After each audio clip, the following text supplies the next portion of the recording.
is Nate with Colorado Kite Sports. Just wanted to do a quick preview of the new Matrixx 3.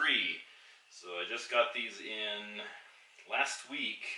Actually had a chance yesterday to go out and get some time on the 15 and the 12. And actually most of my time was on the 12 in some really challenging conditions. So the conditions were going everything from almost a complete lull to gusts probably in the 30s, at least in the 30s. We had some fairly significant gusts, and gotta say I am really impressed so far with the new kite. You know, I was thinking they moved to a higher aspect ratio with the Matrixx 3 from the Matrixx 2, and I was a little bit scared that was going to affect the stability. I don't know if I've just become a better kiter or what, but it truly does feel like it's actually more stable than even the Matrixx 2. So absolutely amazed at how well when those gusts came, it did a little bit of shape shifting, the kite did, but never felt, never really any huge surges in power or decreases in power. It just ate right through them, and really confidence building. So two things that stuck out in my mind when I was flying the 12 especially was just how quick turning it was, how well it handled the gusts. I guess that's actually 3. And then the third one was just the amount of float. I was really surprised at how floaty it was for a 12. So just wanted to cover a couple quick things. I had a couple people ask about the bag. So this year, this is the bag that they're using this year, and I really like it. It's a single zipper opening. Opens from the top, almost like a dry bag. You open it from the top and stuff through there. And what I've found that seems to be a nice way of packing the kites in here. So what I do is I just kind of fold this down like this, about halfway. Get that kind of open like that.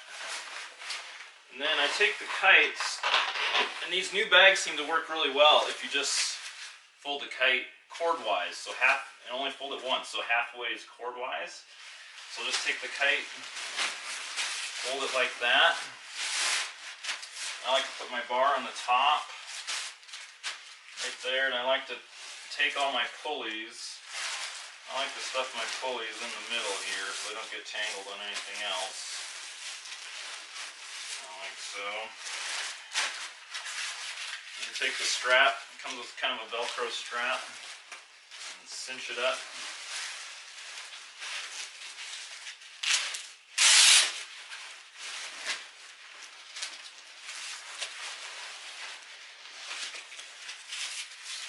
Just like that, and then you're going to stuff it in. I like to put the loose ends in first.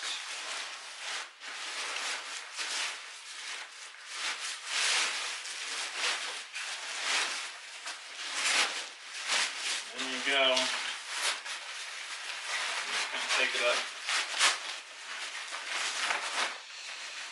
And then zip from the top.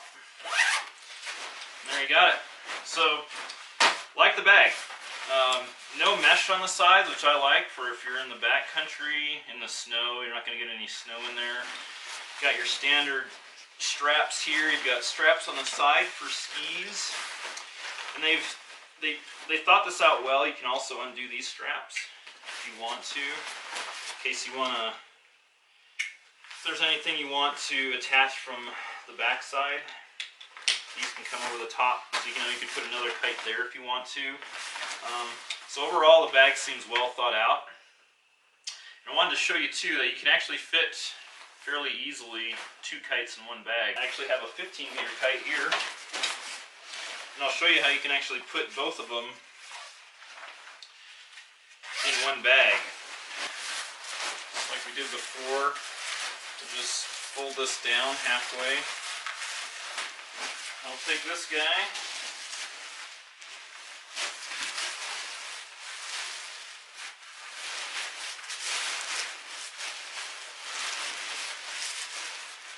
Put him in here, just kind of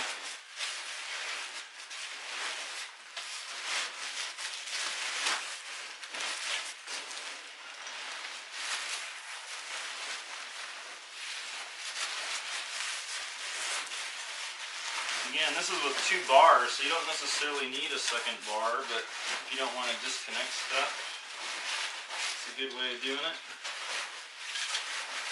Get that started, then you just bring this around again, kind of walk it around.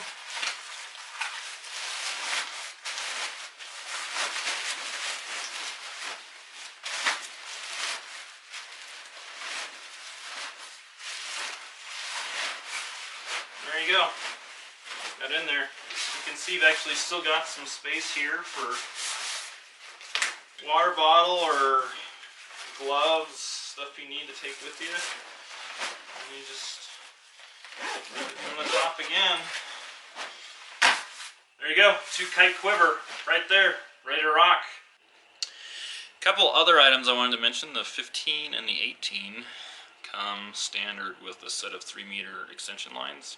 So since those are typically our light wind kites, that'll be available to give you a little more length for those light wind days.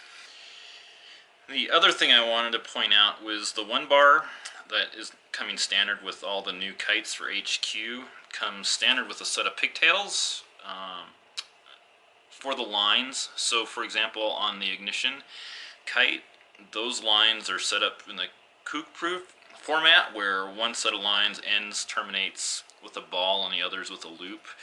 So these pigtails allow you to set up in either way. And in fact, at first I was thinking that you'd have to take the pigtails off for the Matrixx, since the Matrixx, both the brake lines and the front lines both terminate in a ball.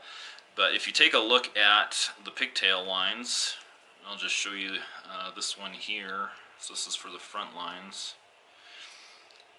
So this front line, you can see it terminates there in a knot, in a ball. So not only does it end in a ball, but it can also be looped through